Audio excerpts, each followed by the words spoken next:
안녕하세요. 반갑습니다.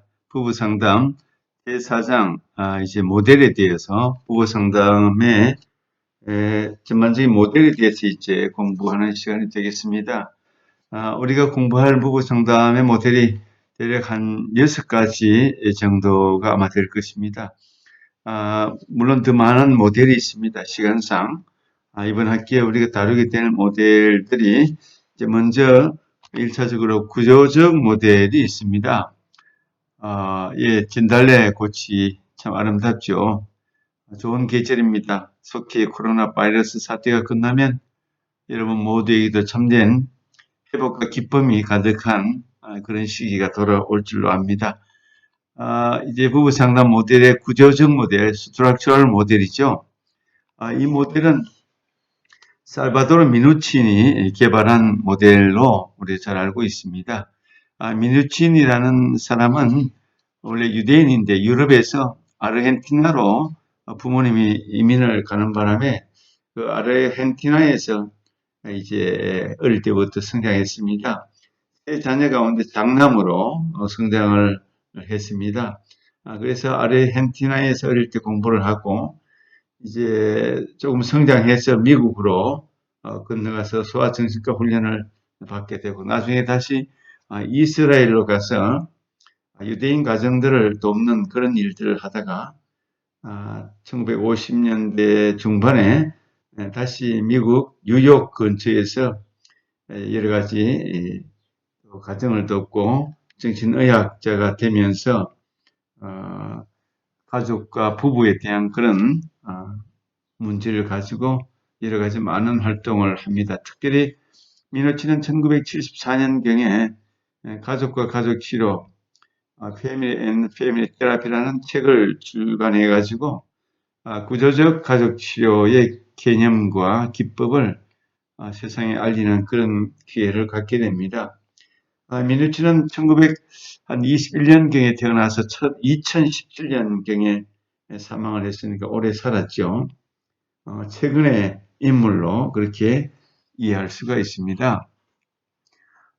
의사소통 이론, MRI 모델 그런 영향을 많이 받게 되고 인지행동적인 접근의 영향도 받게 됩니다. 그리고 이 구조적 모델의 기본이 체계적인 관점에서 바라본다는 것입니다. 체계적인 관점이라는 개념을 잘 좀 이해할 필요가 있습니다. 우리 가족치료 또는 그 부부상담, 심리치료 관점에서 체계적인 관점과 기계적인 그런 세계관이 있는데, 기계론적인 세계관은 현대 사상 모더니즘적인 그런 과거 지향의 그런 개념이라면, 체계적 관점은 유기체론적인 세계관에 대한 그런 관점입니다. 기계론적인 과거 지향의 그런 세계관은 개인 심리 치료에 적합했던 그런 이론들이었습니다.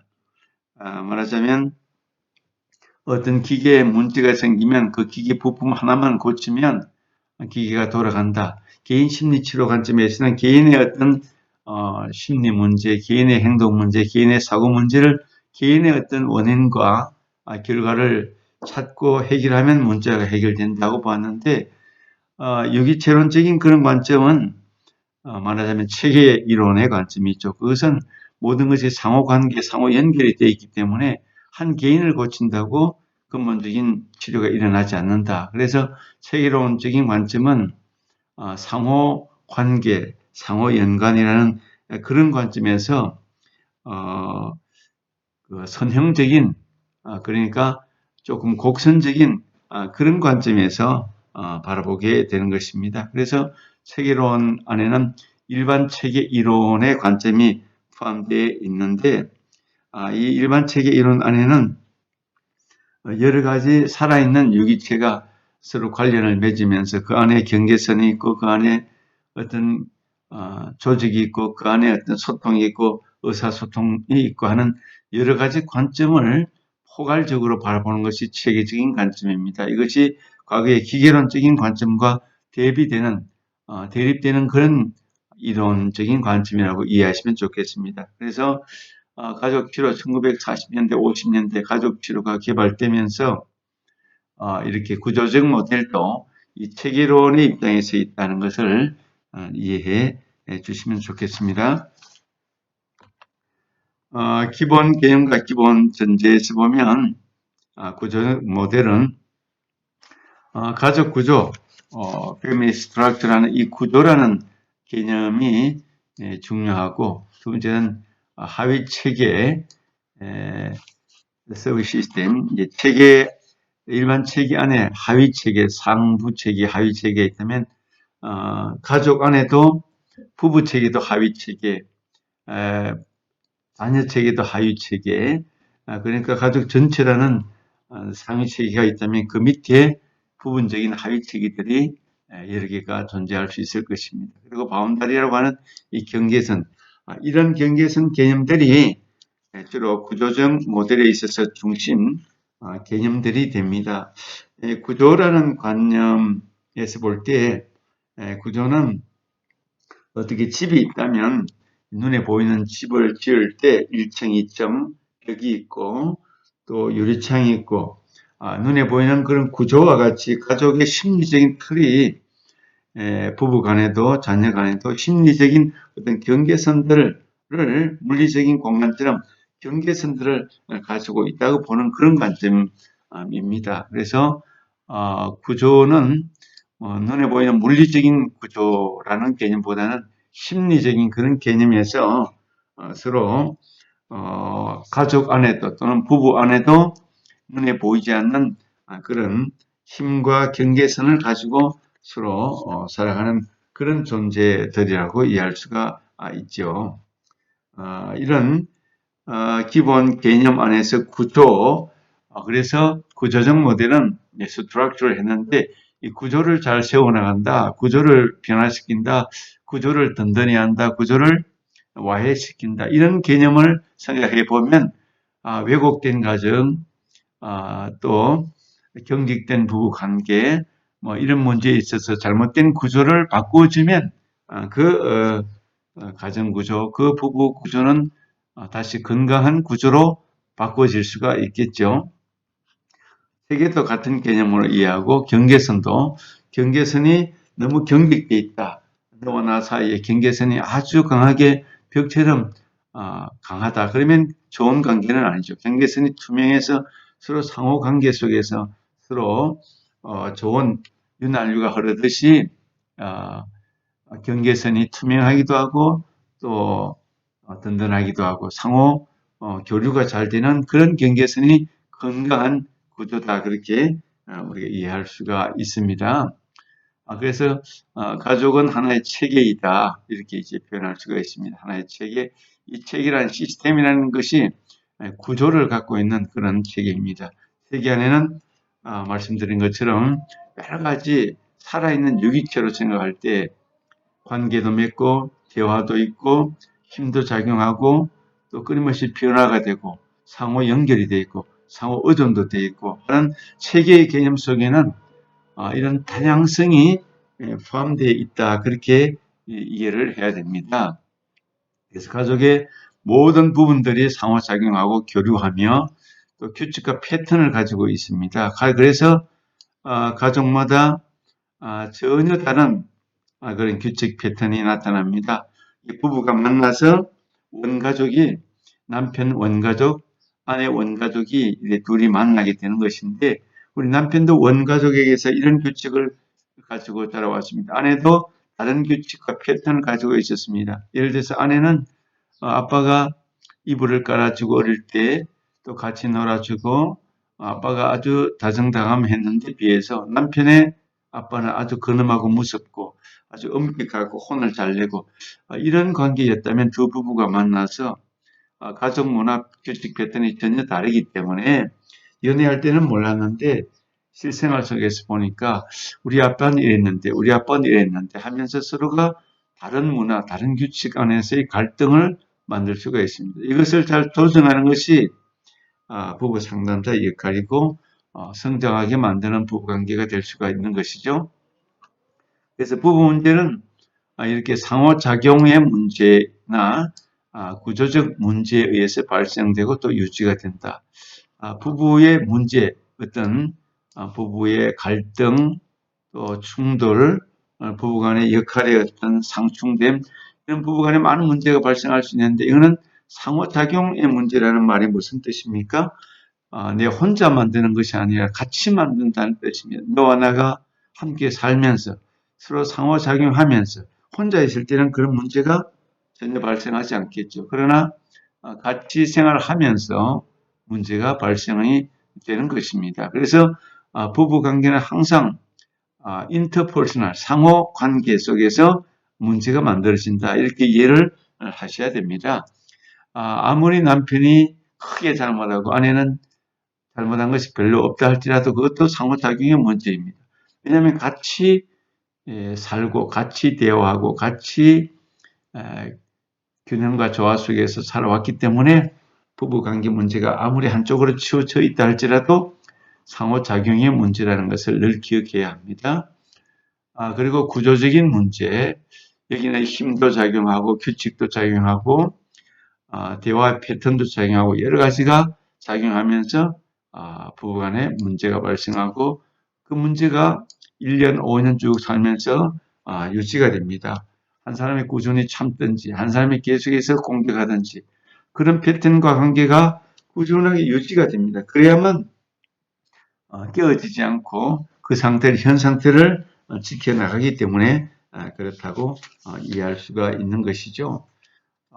이처럼 이제 부부 관계와 이제 부부 하위 체계 개념도 우리가 생각해 볼 수가 있는데 가족이라는 상위 체계가 있다면 부부도 하위 체계, 부모 관계도 하위 체계, 자녀 관계도 하위 체계, 형제 상환의 체계도 하위 체계 이렇게 하위 체계가 여러 가지가 있습니다. 가족 안에도 하위 체계가 개인도 하위 체계라고 볼 수가 있겠죠.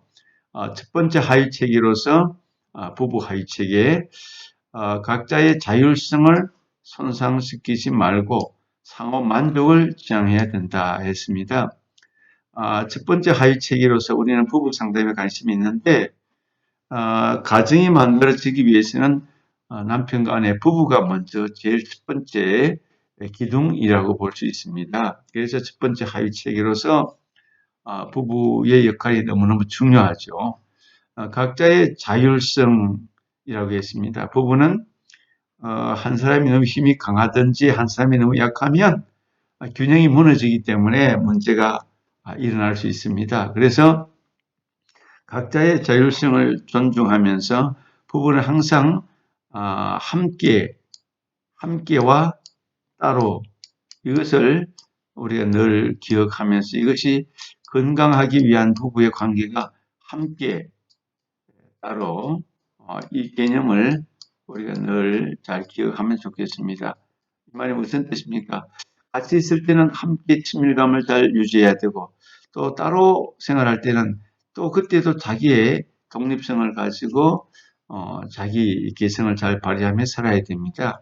이 두 가지 유형 함께와 따로를 같이 잘 조정하고 이 간격과 거리와 자율성을 잘 유지하는 것이 건강한 부부관계입니다. 그러나 건강치 않는 역기능적인 부부관계는 함께 있거나 따로 있거나 항상 침범하고 항상 간섭하고 항상 그 균형과 조화를 이루지 못하기 때문에 늘 상처를 많이 받고 주고 문제를 일으키게 됩니다. 그래서 각자의 자율성을 손상시키지 말고 상호 만족을 지향해야 된다. 자율성을 잘 지켜주면 함께 따로를 잘하면 상호 만족이 이루어지게 되어 있습니다. 그래서 부모 하위 체계도 있고 형제 하위 체계도 있고 또 부부 하위 체계도 있고 또 다른 이제 하위 체계, 개인적인 하위 체계도 우리 생각해 볼 수도 있겠죠. 이렇게 특별히 우리는 부부 상담에 관심이 있으니까 부부 하위 체계에 대해서 잘 관심을 가지고 볼 수 있으면 좋겠습니다. 그 다음에 이제 우리 주요 개념의 계속적인 내용들을 보면은 부부관계는 권력, 제휴. 경계선은 the borderline이라고 하는 이 경계선은 그야말로 우리 자녀들이 각 방을 따로 쓰고 부모님이 또 방을 또 따로 쓰고 그렇게 되겠죠. 이거는 구조적으로 방을 따로 쓰지만 심리적으로도 경계선이 있습니다. 그래서 사춘기 아이들이 되면 부모님의 방에 함부로 들어오면 안 된다라는 것을 심리적으로 이성적으로 깨닫게 됩니다. 이 경계선입니다. 함부로 침범할 수 없다. 우리 어릴 때는 그런 것을 모르니까 우리 부모님도 아이들 방에 함부로 막 들어가고 할 수 있지만 이제 사춘기 딸 아이가 있으면 이 문을 두드리고 들어가야 되고 또 그런 보이지 않는 막 경계선이 있는 거죠. 아이 체계마다 자기의 경계선을 다 가지고 있습니다. 부부 간에도 심지어 어, 보이지 않는 경계선이 있습니다. 당신이 아는 것, 내가 아는 것, 내가 모르는 것, 당신이 모르는 것이 있을 수 있는 것. 이것이 경계선 개념인데 경계선은 반드시 있어야 됩니다. 어떻게 당신의 어떤 삶의 테두리 안에 내가 참여할 수 있는가. 그것이 이제 친밀감의 정도, 상호작용의 정도, 상호 교류를 어떻게 하나의 그 정도를 나타내는데 이 경계선이 건강한 가정은 건강한 부분은 투명하다고 보는 것입니다. 밑에 이제 나오는데 명확하다, 투명하다, 클리어하다 이렇게 보는 것입니다. 그다음에 권력이라는 것이 있습니다. 어느 단체나 조직이나 개인도 이 힘이라는 것이 늘 작용합니다. 친구 사이에도 힘이 있고 누가 더 말빨이 세다, 힘이 있다, 경제권이 있다 그런 것에 의해서 지배, 종속 이런 관계가 보이지 않게 작용을 하는 것입니다. 이 계휴라는 말은 동맹 이렇게 힘을 합치는 거죠. 심리적인 힘을 합치는 것입니다.